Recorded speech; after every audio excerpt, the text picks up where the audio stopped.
শিকার। আল্লাহ পাক বলেছেন ইয়া আইয়ুহান নাস ইন্না খালাকনাকুম মিন যাকারিন ওয়া উনসা ওয়াজআলনাকুম শুউবান ওয়া ক্বাবাইলা লিতাআরাফু ইন্না আকরামাকুম ইনদাল্লাহি আতকাকুম। হে মানুষ, ইন্না খালাকনাকুম ইয়া আইয়ুহান নাস, ইন্না খালাকনাকুম তোমাদেরকে সৃষ্টি করা হয়েছে মিন যাকারি ওয়া উনসা একটা পুরুষ এবং একটা নারী থেকে। ওয়াজআলনাকুম শুউবা ওয়া ক্বাবাইলা লিতাআরাফ তোমাদেরকে বিভিন্ন দলে বিভক্ত করা হয়েছে। কেউ সাদা, কেউ কালো, কেউ চীনা, কেউ আমেরিকান, কেউ সাদা, কেউ কালো, কেউ শ্যামলা, কি বলে, কেউ লম্বা, কেউ খাটো, আছে না নাই? কেউ চীনা, কেউ ভারতী, কেউ বাঙালি, কেউ আমেরিকান, কেউ জাপানি, কেউ আফগানি, বিভিন্ন ধরনের সৃষ্টি। কেউ কেউ নাইজেরিয়ান, কেউ আফ্রিকান, এক একজন এক এক প্রকারের, কারো নাক চাপটা, কারো কেউ মোটা, কেউ লম্বা, আছে না নাই? আল্লাহ বলেন এগুলো আমার কাছে তোমরা সম্মানিত হওয়ার কোনো মাপকাঠি না। মানে তোমরা যে আমার কাছে সম্মানিত হবা এটার মাপকাঠি এগুলো। ইন্না আকরামাকুম ইনদাল্লাহি আতকাকুম আমার কাছে সম্মানিত হওয়ার মাপকাঠি হলো কে আমাকে বেশি ভয় করে। আজকে থেকে এটাও নিয়ত করেন যে আল্লাহকে ভয় করে, দ্বীনের পথে চলে, আমি তাকেই আল্লাহ যেমন সম্মান করেন, আল্লাহ বলছেন আমার কাছে সম্মান বেশি। আমরাও দিনদারি দেইকা, নেতা দেইকা, টাকা পয়সা দেইকা কিংবা কোনো দুনিয়াদার দেইকা সম্মান করব না, বরং যদি কোনো নেতাও হয়, কোনো শায়েখ হয়, কোনো সাধারণ রিক্সাওয়ালা হয়, তাকে সম্মান করব তার বুজুর্গি দেইকা, তাকওয়া দেইকা, আল্লাহর প্রতি তার ভয় দেইকা। নিয়ত করেন আজকে দিই। আমল ধ্বংস হওয়ার অনেকগুলো কারণের মধ্যে একটা হলো যারা দুনিয়া দেখা মানুষকে সম্মান করে, এদের আমল ধ্বংস হবে। আমাদেরকে মানুষকে সম্মান করতে হবে কি দেখা? তার তাকওয়া দেখে, সে আল্লাহকে ভয় করে কিনা, নামাজ পড়ে কিনা। আরেকটা কথা বলে দিই, তাকওয়া চেনার উপায় কি, লোকটার আমলের অবস্থান বোঝার উপায় কি, এটা সবচাইতে সহজ উপায় আপনাদেরকে বলে দিই। যে ব্যক্তির নামাজ যত বেশি তাকওয়াবান, যে ব্যক্তি তার নামাজের ব্যাপারে যত বেশি যত্নবান, সে তাকওয়ার দিক থেকে তত বেশি অগ্রগণ্য। ব্যাস, একবার সহজ টিপস দিয়ে দিলাম। যে ব্যক্তি, আপনি দেখবেন একটা মানুষকে, আর তো কিছু দেওয়ার উপায় নাই, সে ব্যক্তি ব্যবসায় লেনদেন কমন করে, কি বলে, ঘরের লোকদেরকে পর্দা করায় কিনা, মানুষকে অনাহারীদেরকে আহার করায় কিনা, কিংবা ঘুমানোর সময় বউরে লাথি মারে কিনা, এগুলো দেখার তো উপায় নাই। উপায় আছে, কিন্তু যেটা দেখার উপায় আছে সেটা হলো তার নামাজ। এই লোকটা নামাজের ব্যাপারে কতটুকু যত্নবান। যদি সে নামাজের প্রতি যত্নবান হয়, বুঝবেন সে অন্যান্য আমলগুলোর ব্যাপারে যত্নবান। ব্যাস, দিনদারি পরীক্ষা করার সহজ উপায় বলে দিলাম। আর তাকওয়ার কথা বললাম যে আল্লাহর কাছে সম্মানিত আর মাপকাঠি তাকওয়া, এগুলো না এই চেহারা, সুরত, কি বলে, যশ, খ্যাতি, এগুলো কোনো তাকওয়ার মানদণ্ড না ভাই। আপনি কি মনে করেন এই দেশে অনেক মঞ্চের হুজুর আছে যারা গান গায় বা বিভিন্ন কিছু করে, আমার চাইতে অনেক বেশি মানুষ তাদেরকে চিনে, বাস কাছাকাছি। আমাদেরকেও যেমন চিনে, ওদেরকেও এমন চিনে, মনে করেন কাছাকাছি। তাহলে লাভটা কি, পার্থক্যটা কি চিনা? যদি আল্লাহর ভয় না থাকে, আল্লাহর ভালোবাসা না থাকে, পার্থক্য আছে? কথা বলে না যুবক ভাই। এই জন্য বলি আল্লাহর দিকে ফিরে আসতে হবে। কার দিকে? আল্লাহ পাকের দিকে ফিরে আসতে হবে। আমার মালিক তোমাকে বারবার ডাকছে ভাই, ফাফিরু ইলাল্লাহ, ফাফিরু ইলাল্লাহ, আল্লাহর দিকে ফিরে আসো হে যুবক। আল্লাহকে ভয় করো ভাই। কাকে ভয় করবা? দুনিয়ার নিজাম কি? এই দুনিয়ার নিজাম হলো একটা অফিসের মধ্যে তুমি চাকরি করো, একদিন যাও নাই, তোমার মালিক কিংবা তোমার ম্যানেজার ধমক দিবে, দিবে কি দিবে না? এদিকে যাইতে চাই না। গালির সংস্কৃতি তো এটা ব্যাপক আকারে ধারণ করছে। কি বলে, পুলিশের চাকরি বলেন বা বিভিন্ন প্রশাসনিক চাকরি বলেন কিংবা গার্মেন্টস সোয়েটার ফ্যাক্টরির চাকরি বলেন, গালি সংস্কৃতি এটা কোন জায়গায় গেছে আল্লাহ জানে। গালিটাই এখন নাকি ভদ্রতা। গার্মেন্টস সোয়েটারে কি হয়, কর্মী, সাধারণ কর্মীকে সুপারভাইজার গালি দিবে, সুপারভাইজারকে ইনচার্জ মানে কইতাম নাকি একটা বললে ফেলি, মনে করো নর্মাল কুত্তার বাচ্চা, আমি ওই গালিগুলো আর দিতে পারবো না, কুকুরের বাচ্চা এতটুক, মানে আরও তো অশ্লীল মারে নিয়ে বাপের নিয়ে ওগুলো তো দেওয়া সম্ভব না।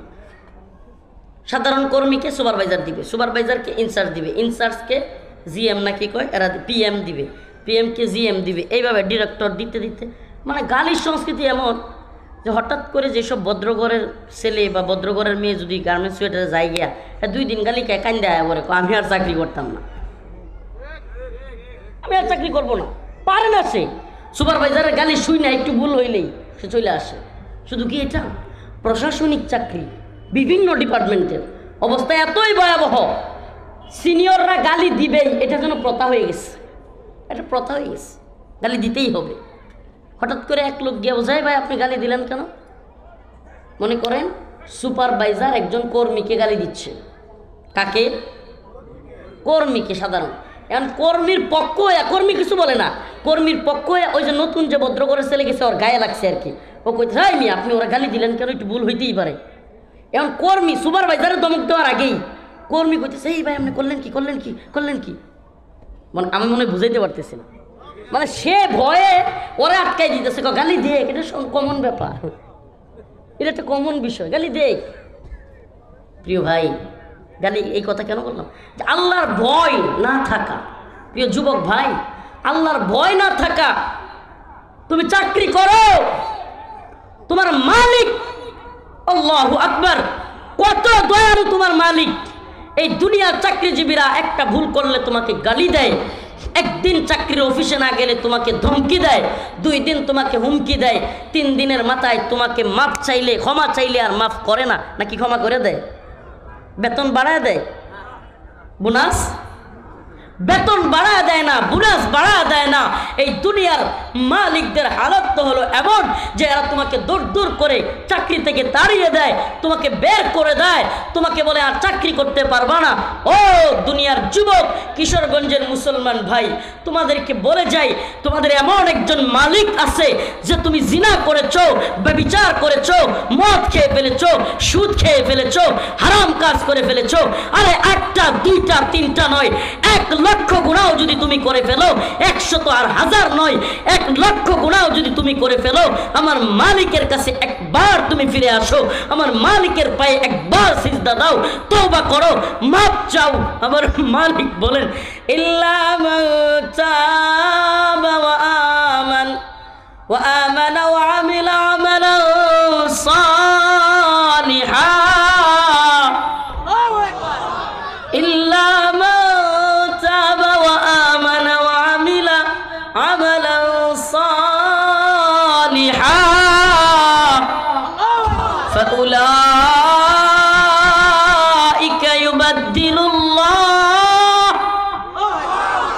তোমার মালিক তোমাকে বলে আরে বেটা ইল্লা মান তাবা, যদি একবার তওবা করতে পারো, খাঁটি তওবা, ওয়া আমানা ওয়া আমিলা আমালান সালিহা, খাঁটি তওবার সাথে সাথে নতুন করে আমল শুরু করে করতে পারো, গুনাহগুলো ছেড়ে দিতে পারো, ফাউলাইকা ইউবাদদিলুল্লাহ, 1 লক্ষ গুনাহকে তোমার আমার মালিক 1 লক্ষ নেকি দ্বারা পরিবর্তন করে দিবে। 1 লক্ষ গুনাহ, 1 লক্ষ গুনাহ মাফ করে দিবেন, 1 লক্ষ গুনাহ মাফ করে দিবেন। ফাউলাইকা ইউবাদদিলুল্লাহ সাইয়্যাতিহিম হাসানাত ওয়া কানাল্লাহু গফুরুর রহিমা।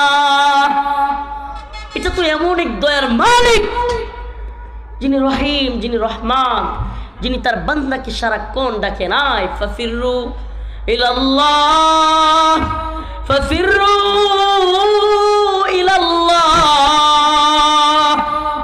তোমার আমার মালিক বারবার ডাকতেছে, বারবার ডাকতেছে, আয় ফিরা, গুনাহ করে ফেলেছিস তবুও তওবা কর, আমি মাফ করে দিব, সব মাফ। সুবহানাল্লাহ, সুবহানাল্লাহ, সব মাফ। আসুন আমরা তওবা করি। আল্লাহ পাক আয়াতে কারিমা যেটা তিলাওয়াত করেছিলাম, উতলু মা উহিয়া ইলাইকা মিনাল কিতাব আকিমিস সালাহ। আল্লাহ পাক বলেন, আমাদেরকে আল্লাহ আদেশ করতেছেন রাসূলের মাধ্যমে। আল্লাহ পাক রাসূলকে যে কথাগুলো বলেছেন এই কথাগুলো আমাদের জন্য। আল্লাহ পাক রাসূলের মাধ্যমে বলেছেন, উতলু মা উহিয়া ইলাইকা মিনাল কিতাব, পড়ুন কিতাব থেকে যা আপনার নিকট অবতীর্ণ করা হয়েছে। আকিমিস সালাহ, তিলাওয়াত করুন এবং নামাজ কায়েম করুন। নামাজ কি করুন? নামাজ কায়েম করুন, পড়ুন না। উতলু তিলাওয়াত করুন, আকিমিস সালাহ নামাজ কায়েম করুন। নিজে নামাজ পড়ব, সাথীকে নামাজ পড়াবো। আসলে নামাজের ওয়াজ চলে না, নামাজের ব্যাপারে খুব কড়া কথা আছে হাদিসে। মান তারাকা সালাতান ওয়াহিদান মুতাআম্মিদান ফাকাদ কাফার, যে ব্যক্তি এক ওয়াক্ত নামাজ ইচ্ছাকৃত পরিত্যাগ করলো সে কুফরি করলো, কুফরি করলো। ইমাম আহমদ ইবনে হাম্বল এই হাদিসের আলোকে বলেন, কোনো ব্যক্তি ইচ্ছাকৃত নামাজ ত্যাগ করে সেই ব্যক্তিকে মুসলিমদের কবরে দাফন করা যাবে না, দাফন করা যাবে না। আমাদের ইমাম আবু হানিফা রাহমাতুল্লাহ আলাইহি বলেন, ঠিক আছে মুসলিমদের কবরে দাফন করা যাবে, কিন্তু ও জীবিত থাকা অবস্থায় ইচ্ছাকৃত নামাজ ত্যাগ করার কারণে ওকে পিটাইয়া জেলখানায় নিতে হবে। তওবা করার পর ছেড়ে দেওয়া হবে, তওবা করার পর ছাড়া হবে। নামাজের ওয়াজ, আসো বাবা নামাজ পড়ো, নামাজ পড়ো, এটার সময় নেই। নামাজের ওয়াজ খুবই কঠিন, তবে নামাজ পড়লে এটার ক্ষেত্রে খুব সুবহানাল্লাহ। মান সাল্লা সালাতাল ফজর জিম্মাতাল্লাহ, সুবহানাল্লাহ সুবহানাল্লাহ। সারাদিন আল্লাহর জিম্মায় থাকতে চান কে কে? হাত তুলেন। সারাদিন আল্লাহর জিম্মায় থাকতে চান? হাত তুলছেন? তাহলে আমল করতে হবে, হাদিসের আমল। মান সাল্লা সালাতাল ফজর জিম্মাতাল্লাহ, যে ব্যক্তি ফজরের সালাত আদায় করলো সে আল্লাহর জিম্মায় চলে গেল। সুবহানাল্লাহ। জামাতের সাথে ফজর আদায়কারী কি হলো? সারাদিন কার কাছে? আল্লাহর জিম্মায়। বিপদ আপদ বালা মুসিবত থেকে কে রক্ষা করবে? সুবহানাল্লাহ সুবহানাল্লাহ। আরে আল্লাহকে যে জিম্মায় নিয়ে যায়, পৃথিবীর কোনো শক্তি আছে তার ক্ষতি করে? তার মানে সে যদি জেলেও যায় এটা ক্ষতি নয়, বরং উপকার, লাভ। সে রিমান্ডে গেলেও আল্লাহ বলেছেন এটা লাভ, তার ফাঁসি হলেও আল্লাহ বলেছেন এটা তার জন্য লাভ। তাহলে আল্লাহর জিম্মায় চলে যেতে হবে। ফজরের নামাজ পড়বেন তো? আসর, মাগরিব, এশা, ফজর সব নামাজ, জোহর পড়বেন তো? ইনশাআল্লাহ। 5 ওয়াক্ত নামাজ ঐচ্ছিক না বাধ্যতামূলক? ঐচ্ছিক না বাধ্যতামূলক? নামাজের ক্ষেত্রে খুশু খুজু এটা খুবই জরুরি। قد أفلح المؤمنون الذين هم في صلاتهم خاشعون। আল্লাহ পাক সূরাতুল মুমিনুনের মুমিনের পরিচয় বলতেছেন, মুমিনের সিফাত গুণ বলতেছেন। এখানেও বলেছেন প্রথম গুণটাই হলো মুমিন খুশু খুজুর সাথে নামাজ আদায় করে। হুজুর খুশু খুজু আবার কি? শেষ জামানার অবস্থা হবে এমন, নামাজে যাওয়ার ক্ষেত্রে অলসতা তৈরি করবে মানুষ, মসজিদে যেতে চাইবে না, মসজিদে যেতে দেরি করবে। আজান হয়েছে, আচ্ছা একটু পরে যাবো নি। নামাজ দাঁড়ায় যেতেছে তখন গিয়ে তাড়াতাড়ি করে উজু করে দৌড়াদৌড়ি করে। আছে না নাই? আবার বের হওয়ার সময় হাই রে বাবা রে বাবা, জুমার দিন জুতা ছিঁড়ে যায় পর্যন্ত টানাটানিতে। একজনের এক জুতা পাড়া দিছে, আরেকজনে আরেকটা পাড়া মারছে, ব্যাস টানাটুনি, জুতা ছিঁড়ে। এত দৌড়াদৌড়ি, মনে হয় মসজিদে কেউ তারা মারতেছে। আরে মারছে আর দৌড়ে বেরিয়ে কি হালত এমন না? নাকি এই যে জামানাটা রসুল হাদিসে বলছেন এটা কি কিয়ামতের পরে আসবে না আইসা গেছে? কথা কয় না, আইসা গেছে। ছোট্ট একটা ঘটনা শোনাম, যদিও ঘটনাটা মানে উদাহরণ দেওয়ার জন্য আর কি। আমাদের খুশু খুজুর অবস্থা কি, নামাজের খুশু খুজু কি? নামাজের খুশু খুজু, আপনি হয়তো আল্লাহকে দেখছেন, না হলে আল্লাহ আপনাকে দেখতেছেন, দুইটার একটা হালত হওয়া। সুবহানাল্লাহ। আপনি আল্লাহকে দেখছেন কিংবা আল্লাহ আপনাকে দেখছেন। আল্লাহ তো আমাদেরকে দেখতেছে, এটা কনফার্ম। আমি হয়তো আল্লাহকে দেখতে পারতেছি না। তো আমাদের খুশু খুজুর হালত কি শুনবেন? ছোট্ট একটা ঘটনা বলি। এক লোক এশারার নামাজ পড়তে গেছে মসজিদে। এশারার নামাজ কয় রাকাত? 4 রাকাত। মাশাআল্লাহ, একজনই কইছে। এশারার নামাজ কয় রাকাত? তো নামাজ পড়তে গেছে, দোকানদার মানুষ, কটিয়াদি বাজারে, মনে করেন বাজারটার নাম আর কি চেঞ্জ করে দিলাম। মনে করেন একটা বাজারে নামাজ পড়তে গেছে, মসজিদে, বাজারের মসজিদে। তো হুজুর 3 রাকাত পরে সালাম ফিরে ফেলছে, পিছন দিক থেকে এক লোক লুকমা দিচ্ছে। তো ইমাম সাহেবেরও আমরা যারা ইমামতি করি তারা জানি কোনো নামাজে একটু ভুল হইলে কিন্তু খটকা লাগে, 3 রাকাত হইল না 4 রাকাত হইল এরকম লাগে না? তো কেউ খুদ মানে লুকমা দেয় নাই, একজন লুকমা দিচ্ছে, ওই যে দোকানদার বাজারের। তো ইমাম সাহেব হুজুর খুব খুশি হয়ে গেছে, নামাজটা নতুন করে পড়লেও সবার নামাজটা তো হয়ে গেছে, আপনি লুকমা দিচ্ছেন, মাশাআল্লাহ আপনি নামাজে খুব খুশু খুজু আছে। ইমাম সাহেব হুজুর কি করছে, তার খুব প্রশংসা করছে। কিন্তু ইমাম সাহেব হুজুর একটু কৌতূহল হয়েছে, আচ্ছা আপনি বুঝলেন কেমনে 3 রাকাত হয়েছে?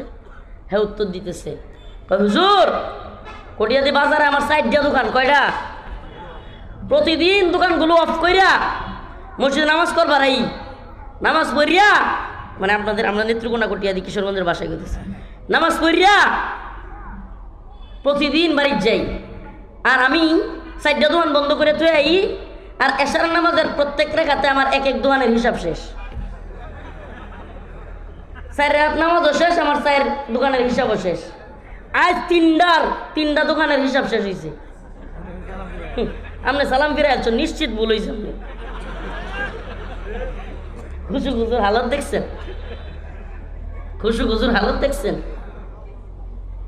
শুনেন, ভয়াবহ ক্ষতি ব্যতীত নামাজ ছাড়া যাবে না, ভয়াবহ ক্ষতি।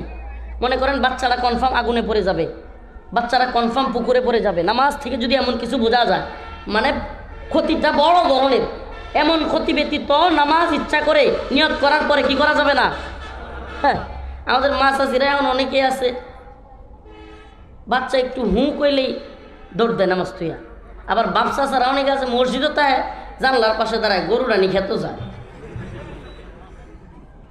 বিশ্বাস করেন, একটু বানায় বলতেছি না।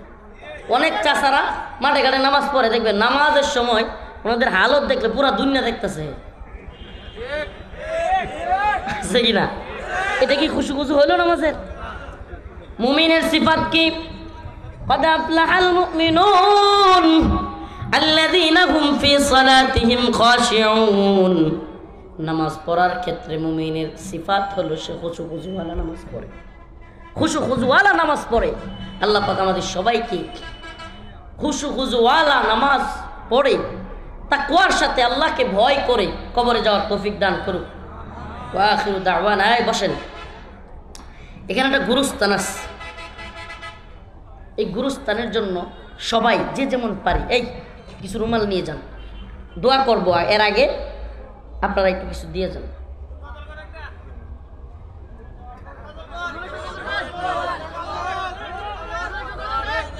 এই যে আমিও কিছু দিয়ে শরিক হইতেছি, আপনারাও শরিক হন। এই কিছু রুমাল নিয়ে যান গুরুস্থানের জন্য। একজন 2000, নাম কি? ঠিক আছে, দোয়া লাগবে না, পারো আছে। ঠিক আছে, হুজুর দোয়া করে দিবে, আমি হুজুরে বলে যাই। ঠিক আছে, তাহলে আপনারা সবাই বসবেন, হুজুর আরেকজন আছে, আমি দিলাম 100, আরো যারা আছেন 200, 500, 1000, 2000 দেন। রুমাল পাঠান তো। হ্যাঁ, আমার যাবো তুই দিতাম। আচ্ছা ঠিক আছে, এটা আমি মাঝে দান করে গুরুস্থানের জন্য।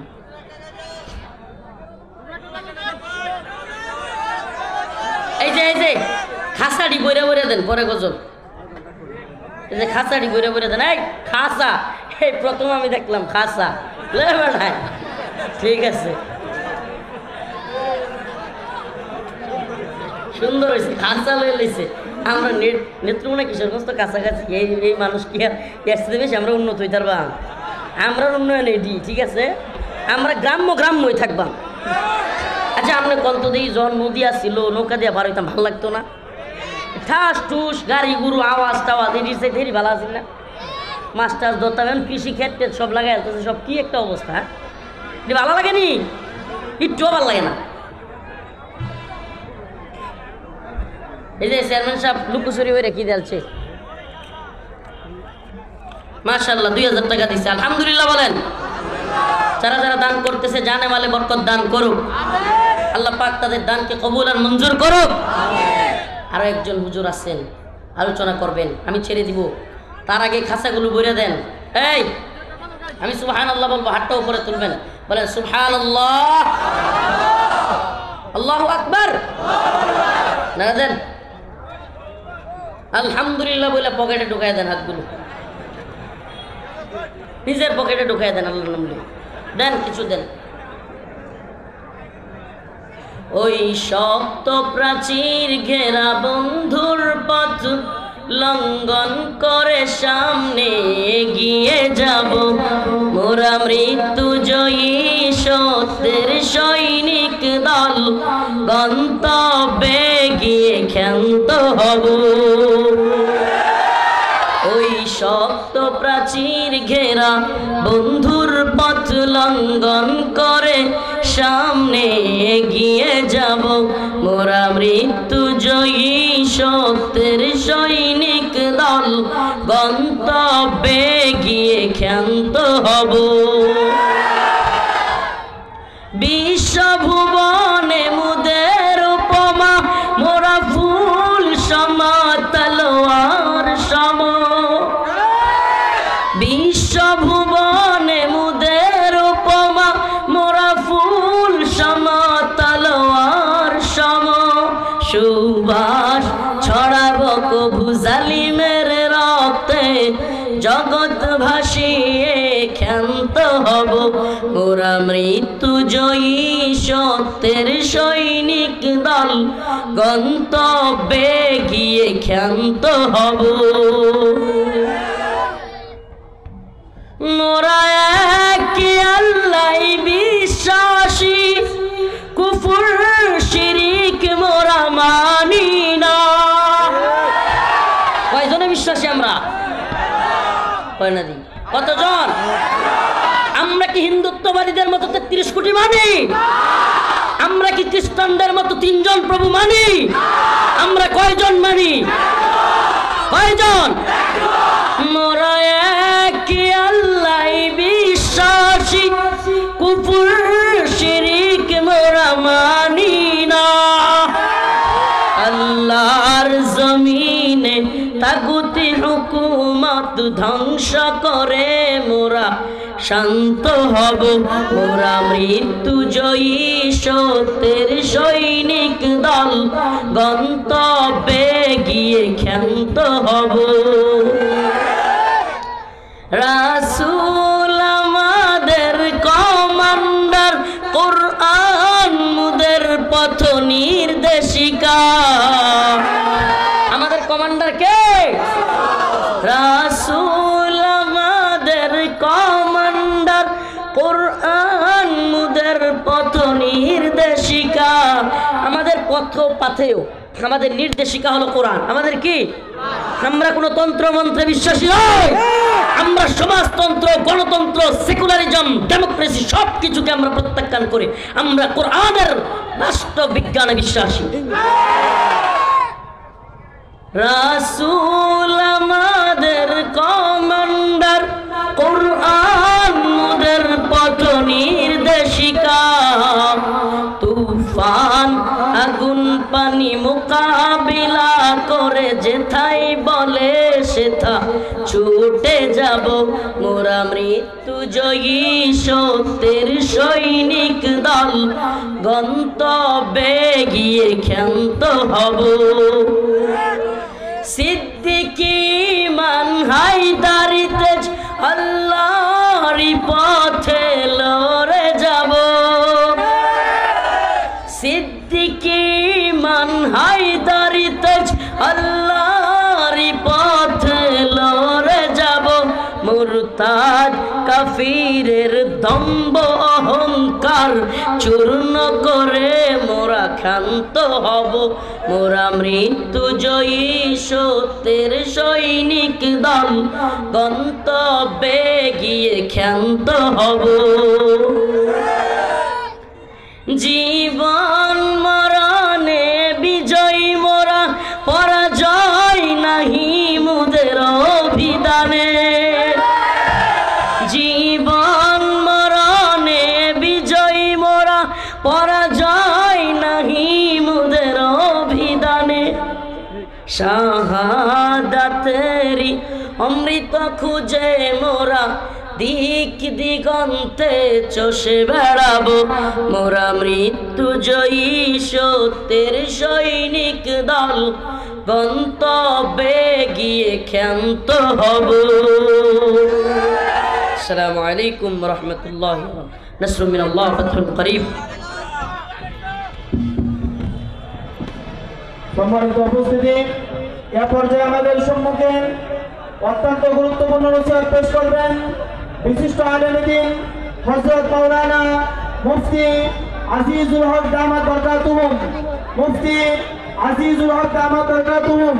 রাস্তায় কেউ হুজুরের সাথে মুসাফা করার জন্য আগাবেন না, মুসাফা করার জন্য কেউ ভিড় করবেন না। সকলে ইনশাআল্লাহ মাহফিলে বসে পড়ুন। মুসাফার জন্য কেউ সামনে যাবেন না।